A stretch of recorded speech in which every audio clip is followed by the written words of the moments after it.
അപ്പോൾ നമ്മുടെ ബാലയ്ക്ക് ശരിയായ ഒരു പണി കിട്ടാനായിട്ട് എല്ലാ ചുറ്റുപാടും സാഹചര്യങ്ങളും ഇങ്ങനെ വന്നുകൊണ്ടിരിക്കുകയാണ്. അപ്പോൾ വീഡിയോ കാണുന്ന നിങ്ങളിൽ പലരും സ്ട്രോങ് ആയിട്ടുള്ള ബാല സപ്പോർട്ടേഴ്സ് ഉണ്ടായിരിക്കാം. പിന്നെ പലരും വന്നിട്ട് ധാരാളം പേര് കൂടുതലും എലിസബത്തിനെ സപ്പോർട്ട് ചെയ്യുന്നവരും ഒരുപാട് പേരുണ്ട്. അപ്പോൾ എന്തൊക്കെ തന്നെ ആയാലും കുറേ കാലത്തിൻ്റെ മൗനത്തിന് ശേഷം പല നിർണായകരമായിട്ടുള്ള തെളിവുകളുമായിട്ട് നമ്മുടെ എലിസബത്ത് രംഗത്ത് വന്നിട്ടുണ്ട്.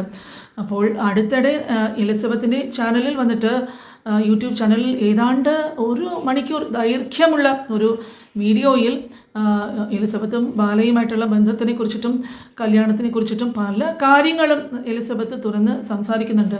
അപ്പോൾ ഒരുപാട് കാലം ഒരുപാട് മോശപ്പെട്ട അനുഭവങ്ങൾ ജീവിതത്തിൽ നടന്നിട്ട് പോലും എലിസബത്ത് അതൊന്നും തുറന്നു പറയാനായിട്ട് കൂട്ടാക്കിയിട്ടില്ലായിരുന്നു. പക്ഷേ ഇപ്പോൾ എന്തുകൊണ്ടോ മുമ്പോട്ട് വന്ന് കാര്യങ്ങളൊക്കെ വെളിപ്പെടുത്താം എന്നുള്ളൊരു ചിന്ത പുള്ളിക്കാരിക്ക് വന്നതുകൊണ്ടാണ് ഈ വീഡിയോയുമായിട്ട് പുള്ളിക്കാരി യൂട്യൂബിൽ വരാനുള്ള കാരണം. അപ്പോൾ ഈ 1 മണിക്കൂറിൽ പുള്ളിക്കാരി പറയുന്ന മൊത്തം കാര്യങ്ങളും നമ്മൾക്ക് ഇവിടെ പറയാനായിട്ട് നിർവാഹമില്ല. കാരണം അങ്ങനെ വന്നാൽ നമ്മുടെ വീഡിയോ പിന്നെ അവസാനിക്കാത്ത ഒരു തുടർകഥയായിട്ട് ഇങ്ങനെ പോയിക്കൊണ്ടേയിരിക്കും, അത് ബോറായിട്ട് തീരും. നമ്മൾക്ക് പ്രധാനപ്പെട്ട കാര്യങ്ങൾ മാത്രം എലിസബത്ത് പറഞ്ഞത് എന്താണെന്നുള്ളത് ഒന്ന് നോക്കാം. എലിസബത്ത് ഇത് പറയുമ്പോഴേക്കും എലിസബത്തിനെതിരെ, കാരണം ബാലയുടെ PR വർക്ക് ധാരാളം എലിസബത്തിൻ്റെ വീഡിയോസിലൊക്കെ വരാറുണ്ട്. കസ്തൂരി എന്ന് പറഞ്ഞ ഒരു ഐഡിയിൽ നിന്നും, അതായത് ബാലയുടെ കാമുകിയുടെ ഫേക്ക് ഐഡിയ ആണെന്നൊക്കെയാണ് പറയുന്നത്. അപ്പോൾ എലിസബത്തിനെതിരെ വളരെ മോശപ്പെട്ട കമൻസ് ഒരുപാട് അതിൽ വന്നിട്ടുണ്ട്. അപ്പോൾ ധാരാളം ബുള്ളി അതുവഴി നേരിടേണ്ടി വന്ന എലിസബത്തിന് ഒരു ഘട്ടത്തിൽ അത് സഹിക്കാവുന്നതിലും അപ്പുറത്തോട്ട് പോയപ്പോഴാണ് ഇതിനെതിരെ പ്രതികരിക്കാം എന്ന് വിചാരിച്ചിട്ട് പുള്ളിക്കാരി രംഗത്ത് വന്നത്. അപ്പോൾ പുള്ളിക്കാരി എന്താണ് ചെയ്തിരിക്കുന്നതെന്ന് പറഞ്ഞാൽ ഈ കമൻസൊക്കെ എടുത്തിട്ട് അതിന് ഒരു വോയിസ് ഓവറൊക്കെ കൊടുത്തിട്ടാണ് എന്താണ് തനിക്ക് പറയാനുള്ളത് എന്നുള്ള കാര്യങ്ങൾ വെളിപ്പെടുത്തുന്നത്. അപ്പോൾ ഇത് പറയുന്ന നേരം കമൻസ് എന്താണെന്നുള്ളത് സ്ക്രീൻഷോട്ടിൽ ഷെയർ ചെയ്യാം. പുള്ളിക്കാരിയുടെ വോയിസ് ഓവർ നമ്മൾക്ക് കേട്ട് നോക്കാം എന്താ പുള്ളിക്കാരി പറയുന്നത്. ആരൊക്കെയോ മരിക്കുന്നൊക്കെ എഴുതിയിട്ടുണ്ട്. ഈ അമൃത ഹോസ്പിറ്റലിലുള്ള ആൾക്കാരൊന്നും ഒന്നും കണ്ടിട്ടില്ലേ? ഓക്കെ, വലിയ ആൾക്കാരൊന്നും മിണ്ടില്ല എന്ന് നന്നായിട്ട് അറിയാം. പക്ഷെ ചെറിയ കുറച്ച് സ്ത്രീകളൊക്കെ ഇല്ലേ, ഞാൻ ഇന്റെ കാര്യങ്ങൾ കണ്ട സ്ത്രീകൾ, ഓരോരുത്തരുടെ അവസ്ഥ കണ്ട ഇങ്ങരുടെ അവസ്ഥ കണ്ട സ്ത്രീകൾ, ആർക്കും ഒരു ഇതൊക്കെ കണ്ടിട്ട് ഒന്നും മിണ്ടാൻ തോന്നുന്നില്ല. ഓക്കെ, ഞാൻ ഈ വീട്ടിൽ കൊണ്ടുപോയിട്ടാണ് ഉപദ്രവിച്ചിട്ടുണ്ടായിരുന്നെങ്കിൽ 4-5 മാസം നിങ്ങളുടെ തീട്ടും മൂത്രമൊക്കെ കോരിയിട്ടില്ലേ? അങ്ങനെ തന്നെയാ പറയണേ. ഇനി അതൊക്കെ അൺപാർലമെന്ററി വേർഡാന്നൊക്കെ പറഞ്ഞിട്ട് ക്യാൻസൽ ആക്കുമെന്ന് എനിക്കറിയില്ല. ബട്ട് നടത്തിയ കാര്യമാണല്ലോ. എത്ര കാലം ഉറങ്ങാണ്ടിരുന്നുണ്ട് നിങ്ങക്ക് വേണ്ടിയിട്ട്? ഇതൊക്കെ പറയാൻ നാവ് പോകുന്നുണ്ടല്ലോ. നല്ല നന്ദികേട് ഭയങ്കര നല്ലതാ. പിന്നെ ഗോഡ്സ് ഗ്രേസ് എന്നൊക്കെ പറയുമ്പോൾ ഭയങ്കര സന്തോഷം. ഈവിൾ വുമൻ നിങ്ങളുടെ ഒപ്പം ഇരുന്നിട്ട്.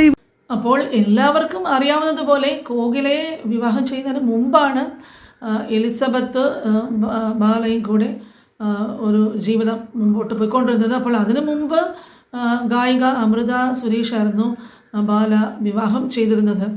എലിസബത്തിനെ പല രീതിയിലും ബാല ദ്രോഹിക്കാറുണ്ടായിരുന്നു എന്നൊക്കെയാണ് അറിയാനായിട്ട് സാധിക്കുന്നത്.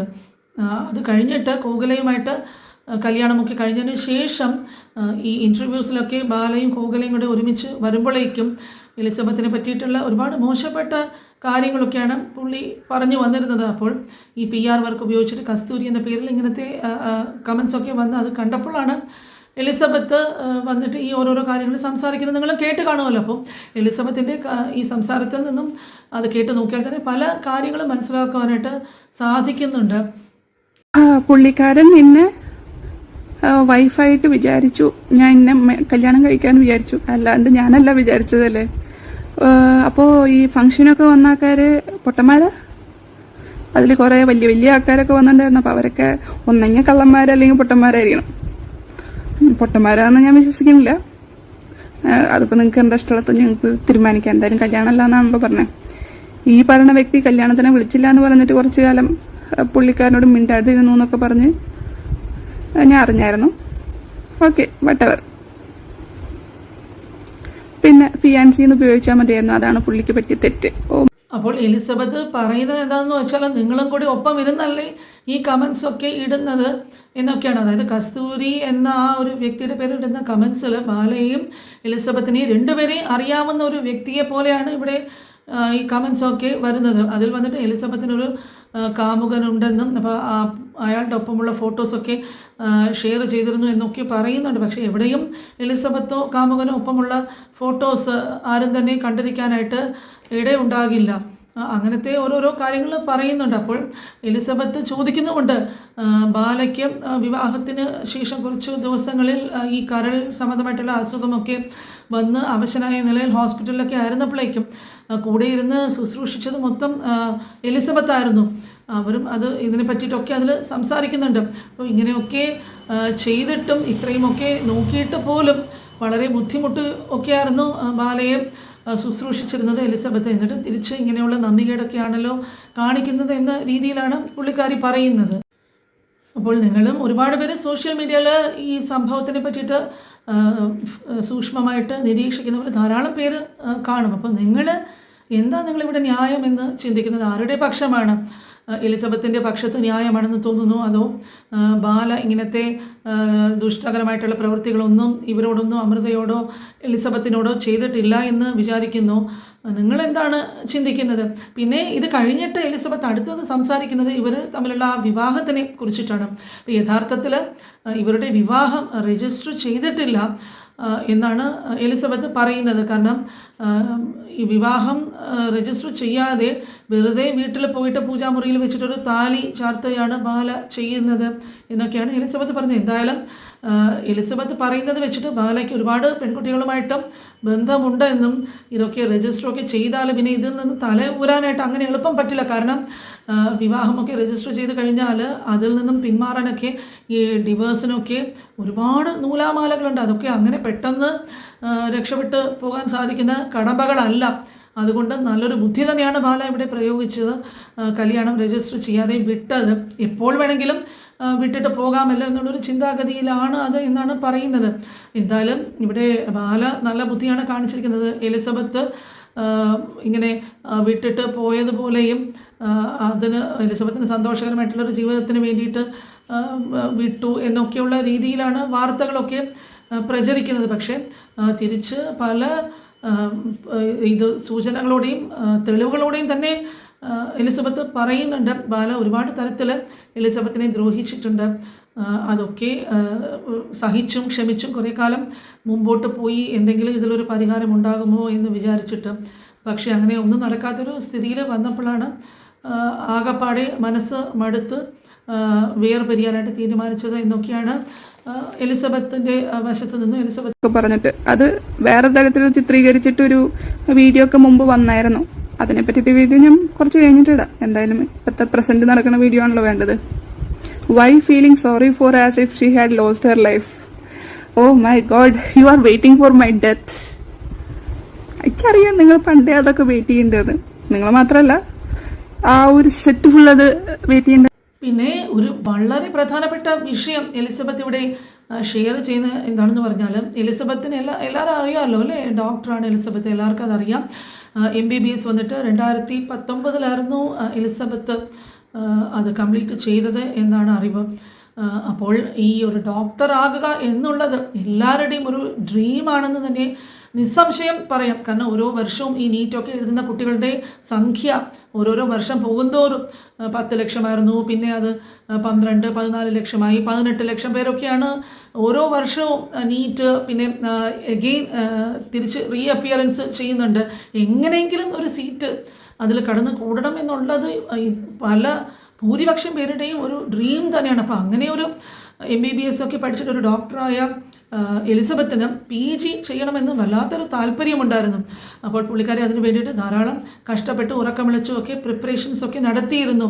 കാരണം എല്ലാവർക്കും അറിയാമല്ലോ, നീറ്റ് UGനേക്കാളും PG വളരെ കോംപ്ലിക്കേറ്റഡ് ആണ്. ഇപ്പോൾ MBBSന് പോലും ഈ 12th ബേസിസിലുള്ള ഫിസിക്സും പിന്നെ കെമിസ്ട്രി, ബയോളജി 3 സബ്ജക്ട്സ് മാത്രമേ ഉള്ളൂ എങ്കിലും PGക്ക് എങ്ങനെയാണെന്ന് പറഞ്ഞാലും അതുവരേക്കും MBBS ഫസ്റ്റ് ഇയർ മുതൽ പഠിക്കുന്ന എല്ലാ സബ്ജക്ട്സും ഏതാണ്ട് ഒരു 19 സബ്ജക്ട്സ് വരും ഫുൾ ആ കോഴ്സിന് പഠിക്കുന്ന 19 സബ്ജക്ട്സിൽ നിന്നുമാണ് അവിടെ ചോദ്യങ്ങളൊക്കെ വരുന്നത്. അപ്പോൾ സാധാരണ എല്ലാവരും MBBS സെക്കൻഡ് ഇയറോ തേർഡ് ഇയറോ ആകുമ്പോൾ തന്നെ PGക്കുള്ള കോച്ചിങ് ക്ലാസ്സിലൊക്കെ ചേർന്ന് അതിന് തന്നെ ലക്ഷക്കണക്കിന് ഫീസൊക്കെയാണ് കൊടുക്കേണ്ടി വരുന്നത്.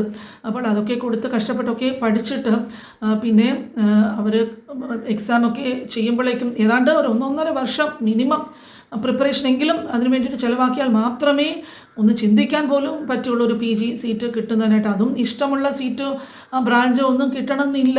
അപ്പോൾ അങ്ങനെയൊക്കെ കഷ്ടപ്പെട്ട് എലിസബത്ത് പഠിച്ചിട്ട് പോലും PGയുടെ നീറ്റ് എഴുതാനായിട്ട് ബാല സമ്മതിച്ചില്ല എന്നൊക്കെയാണ് എലിസബത്ത് പറഞ്ഞിട്ടുള്ളത്. അപ്പോൾ അതിനെക്കുറിച്ചൊക്കെ ഒരു തർക്കങ്ങൾ വന്നപ്പോഴേക്കും ബാല നല്ല ഫിസിക്കലായിട്ട് നന്നായിട്ട് നല്ലൊരു അടി കൊടുത്തുവെന്നും ആ അടി കിട്ടിയിട്ട് കുറേ നേരത്തേക്ക് എലിസബത്തിന് എല്ലാം ഒരു ഗ്രേയിഷ് ആയിരുന്നു. അതായത് അത്രയ്ക്കും ഒരു പറഞ്ഞറിയിക്കാൻ പറ്റാത്ത ഉള്ള ഒരു വയലൻസ് ആയിരുന്നു കാണിച്ചത് ബാല എലിസബത്തിനോട് എന്നും ആ പാവം പറയുന്നുണ്ട്. അപ്പോൾ എന്തായാലും അവർക്ക് പഠനം തുടരാനായിട്ട് കഴിഞ്ഞില്ല. അപ്പോൾ ഒരുപാട് വിഷമങ്ങളും ഇതുമൊക്കെ അനുഭവിച്ചിട്ട് ശേഷം ഇപ്പോഴും വെറുതെ വിടാതെ ഇങ്ങനെ സൈബർ അറ്റാക്കും അത് കണ്ടിന്യൂസ് ആയിട്ട് ഈ കസ്തൂരി എന്ന പേരിൽ വന്നിട്ട് വളരെ മോശപ്പെട്ട് കമൻസും ഒക്കെ ഇട്ടിട്ട് മനസ്സിനെ മുറിവേൽപ്പിക്കുന്ന രീതിയിലൊക്കെ ഈ പുള്ളിക്കാരൻ പെരുമാറുന്നു തൻ്റെ അടുത്ത് നിന്ന്. വളരെ വേദനയോടെയാണ് ഈ പുള്ളിക്കാരി വീഡിയോസൊക്കെ ഷെയർ ചെയ്തിട്ടുള്ളത്. അപ്പോൾ ഇതൊക്കെ കണ്ടിട്ട് എന്ത് പറയാനാണ്. കാരണം അമൃതയുടെ കാര്യമാണെങ്കിലും ശരി, എലിസബത്തിൻ്റെ കാര്യം ആയാലും ശരി, അപ്പോൾ എത്ര പേര് ഓരോന്നൊക്കെ സഹിച്ച് ഇങ്ങനെ പുറത്ത് പറയാൻ പറ്റാത്തൊരവസ്ഥയിലുമൊക്കെ നിൽക്കുന്നു എന്നുള്ളത് ആർക്കും അറിയില്ല. എന്തൊക്കെയാണ് ഇവരുടെ ജീവിതത്തിലൊക്കെ നടക്കുന്നത്. അതൊക്കെ സെലിബ്രിറ്റീസാണ്, അവർക്ക് അവരുടേതായിട്ടുള്ള കാഴ്ചപ്പാടുണ്ട്, ജീവിതമുണ്ട്. എന്തുകൊണ്ടും ഈ എലിസബത്ത് വന്നിട്ട് വീട്ടുകാരുടെ സമ്മതമില്ലാതെയാണ് അവരെ എതിർത്തിട്ടായിരുന്നു ബാലയുടെ കൂടെ വന്നത്. അപ്പോൾ അങ്ങനെയൊരു സ്ഥിതിയിൽ വന്ന് കുരുങ്ങി ആകപ്പാടെ മനസ്സ് വിഷമിച്ചിട്ടായിരുന്നു ഈ വീഡിയോ ഷെയർ ചെയ്ത് കണ്ടത്. അപ്പോൾ അത് കണ്ടപ്പോഴേക്കും ഈ ഒരു വീഡിയോനെ കുറിച്ചിട്ട് കുറച്ച് കാര്യങ്ങൾ നിങ്ങളുമായിട്ട് ഷെയർ ചെയ്യണമെന്ന് തോന്നി. കാരണം അനുഭവങ്ങളാണ് ജീവിതത്തിലെ ഗുരു എന്ന് പറയുന്നത് പോലെ എലിസബത്ത് തനിക്ക് സഹിക്കാവുന്നതിലും അപ്പുറം ജീവിതത്തിൽ അനുഭവിച്ച് കഴിഞ്ഞ് മുതിർന്നവർ പറഞ്ഞപ്പോൾ അത് അനുസരിക്കാതെ സ്വന്തം ഇഷ്ടം അനുസരിച്ചിട്ടൊരു ജീവിതം തിരഞ്ഞെടുത്തു. അതിൽ പോയി കുരുങ്ങി ഒരുപാട് കാലം വീട്ടുകാർ ഇതൊക്കെ മനസ്സിലാക്കിയിട്ട് തിരിച്ച് വിളിച്ചപ്പോഴും കുറച്ചുകൂടി പോട്ടെ ശരിയാകും എന്നുള്ളൊരു പ്രതീക്ഷയിലായിരുന്നു ആ പാവം മുമ്പോട്ട് പോയിക്കൊണ്ടിരുന്നത്. അപ്പോൾ എന്തു തന്നെയായാലും നിങ്ങൾക്ക് എന്താണ് ഇതിനെക്കുറിച്ചിട്ട് ന്യായമായിട്ടുള്ളൊരു അഭിപ്രായം എന്ന് തോന്നുന്നത് അത് ഷെയർ ചെയ്യുക കമൻറ്റ് ബോക്സിൽ. ഇനിയും സബ്സ്ക്രൈബ് ചെയ്തിട്ടില്ലാത്ത കൂട്ടുകാരുണ്ടെങ്കിൽ മറക്കാതെയും സബ്സ്ക്രൈബ് ചെയ്യുക. അപ്പോൾ ഇതുപോലുള്ള വിഷയങ്ങളൊക്കെ കാണുമ്പോഴേക്കും നമ്മുടെ സമൂഹത്തിൽ ഇങ്ങനത്തെ സംഭവങ്ങളൊക്കെയാണ്, റിലേഷൻഷിപ്സ് ആകട്ടെ, വിവാഹബന്ധങ്ങളാകട്ടെ, ഡിവോഴ്സ് ആകട്ടെ, സെപ്പറേഷൻ ആകട്ടെ, ഇങ്ങനത്തെ ഈ കപ്പിൾ ആയിട്ടുള്ള ആൾക്കാർ അനുഭവിക്കുന്ന ദുരിതങ്ങളും പ്രശ്നങ്ങളും ഒക്കെ പഴയതിലും 10 മടങ്ങ് ഇക്കാലത്ത് കൂടി വരുന്നതായിട്ടാണ് കാണുന്നത്. അതുകൂടി കരുതിയിട്ടാണ് ഇത് കാണുന്നവർക്ക് ഇനി വരുന്ന തലമുറയ്ക്കെങ്കിലും ഇതൊരു പാഠമാകട്ടെ എന്ന് വിചാരിച്ചിട്ട് ഇത് ഷെയർ ചെയ്യുന്നത്. അപ്പോൾ എന്ത് തന്നെയായാലും ഇതിനെക്കുറിച്ചിട്ടുള്ള നിങ്ങളുടെ കമൻസ് മറക്കാതെ ഷെയർ ചെയ്യുക. അടുത്ത ഒരു പ്രധാനപ്പെട്ട ടോപ്പിക്കുമായിട്ട് വരുന്നത് വരെ എല്ലാവർക്കും താങ്ക്സ് ഫോർ വാച്ചിങ്.